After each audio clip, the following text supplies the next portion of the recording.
আমারে প্রশ্নের উত্তর বলো প্রাণ স্বামী।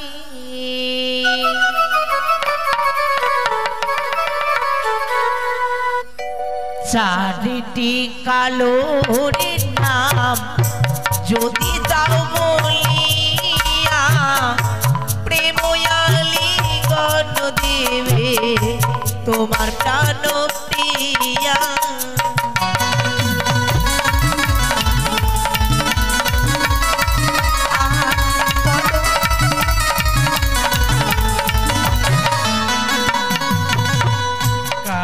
কালো কোকিল কালো কালো চুলের বেনি তার চেয়ে অধিক কালো তোমার চোখের বনি।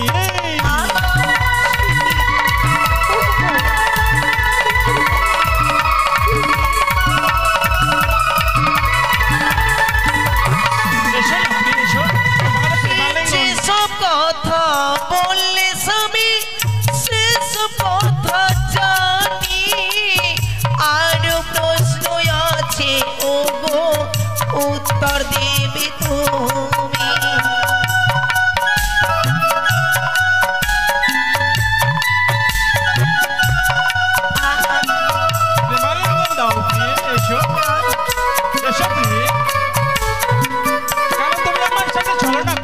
যেসব কথা বললে স্বামী শেষ কথা জানি আরো প্রশ্ন আছে ও গো উত্তর দেবে তুমি।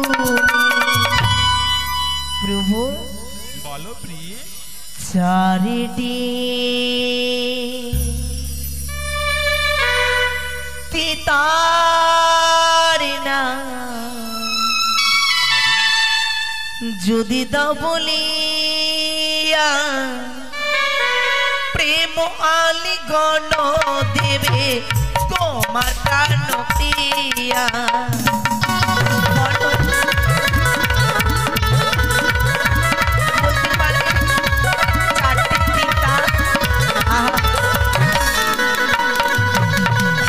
নিম তিতা সরাই তিতা আর তিতা ঘর তার চেয়ে অধিক তিতা 200 দিনের ঘর।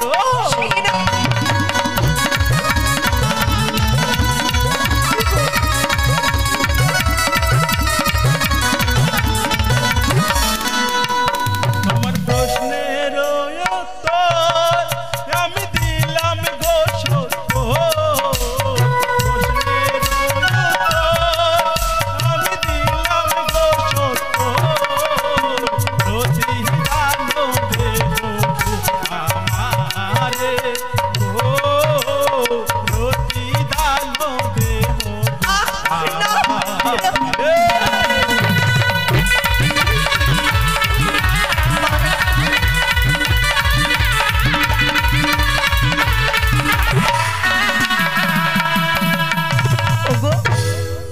এবারে এমন একটি প্রশ্ন করতে আমি তুমি উত্তর দিতেই পারবে না। বেশ তবে প্রশ্ন করো। জবা ফুলের জন্ম আমি চেষ্টা করি। জবা ফুলের জন্ম যেই ফুলেরই বলো তুমি বলো দেখি। আচ্ছা বললাম তো জবা ফুলের জন্ম বলো তো। বলবো জন্ম বৃত্তান্ত বলতে হবে তোমার। সব কিছু বলতে পারবো। বলো না বললেই তোমার কথা রাখবো। মা কালীর জিহ্বা হতে জবা ফুলের জন্ম দেহ দেহ গো প্রিয়ে দেহ রতি দান।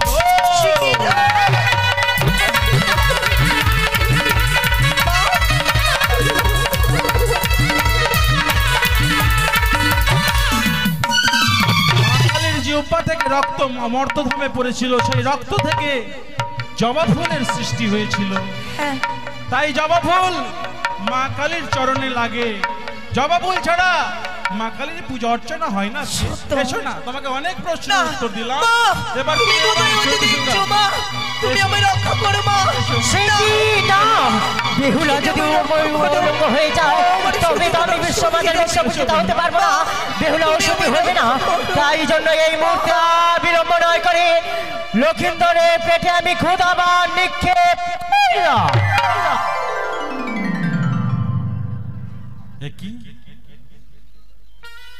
আমি ভুলেই গেছি যে গতকাল থেকে আজ পর্যন্ত আমি এতটুকু অন্ন জল গ্রহণ করিনি। আমি আমার এই সুন্দর বেহুলাকে পেয়ে মনের আনন্দে মেতেছিলাম, কিন্তু আমি খাওয়ার কথা ভুলে গেছি। তাই আমার স্মরণে পড়েছে খাওয়ার কথা। তাই দেখি আমি আমার প্রিয় বেহুলাকে কিছু খাওয়ার ব্যবস্থা করতে বলি, সে পারে কিনা জানি না। এই বাসর ঘরে সে আমার জন্য কিছু রন্ধন করে খাওয়াতে পারবে কি পারবে না। কি হলো? তুমি ঘুমিয়ে যাও, আমি কথা দিয়েছি আমি আজকে জেগে থাকবো বাসর ঘরে। এই অন্ন বাসর ঘরে অন্ন রন্ধন করাই রইল। যখন তুমি জাগবে সেই সময় তোমায় ভোজন করাবো, কাঁচা ঘুমে জাগাতে নেই।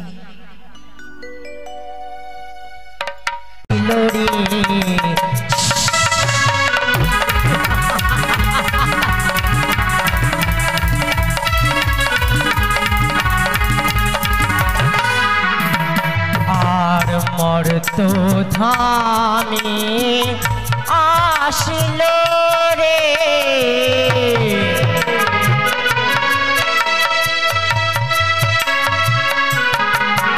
আর সিজুয়া ছেড়ে আসিল রে।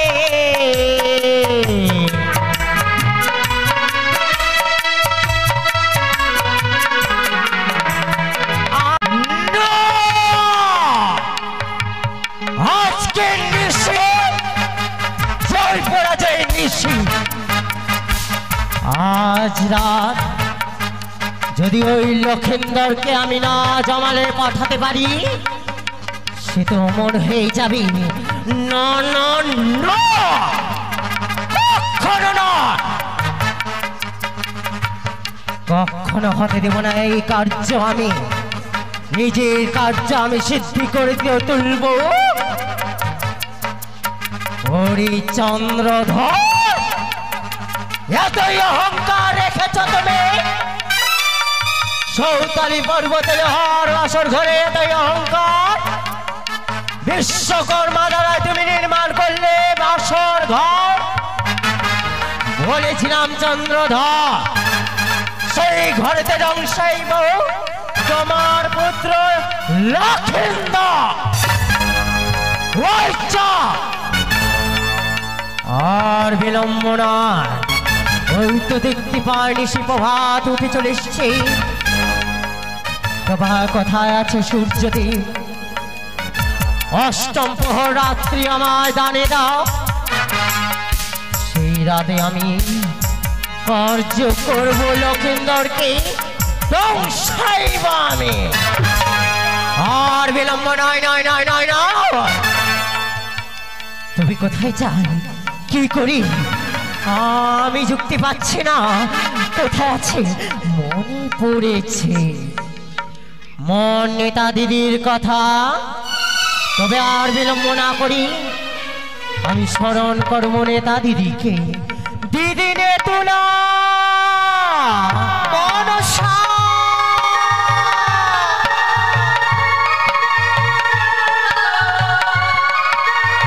আমি বিশ্ববাজারে বিশ্বপূজিত হব না, সেই লক্ষিন্দর অমর হয়ে যাবে।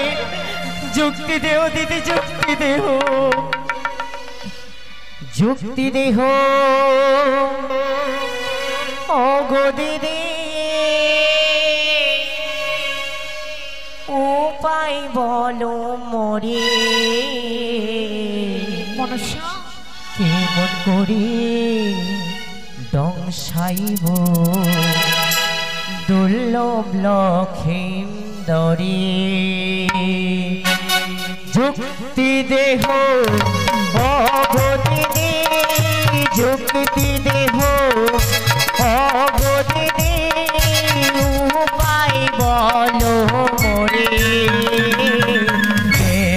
করে ধ্বংসাইব দুর্লভ লক্ষেন্দরে, কেমন করে ধ্বংসাইব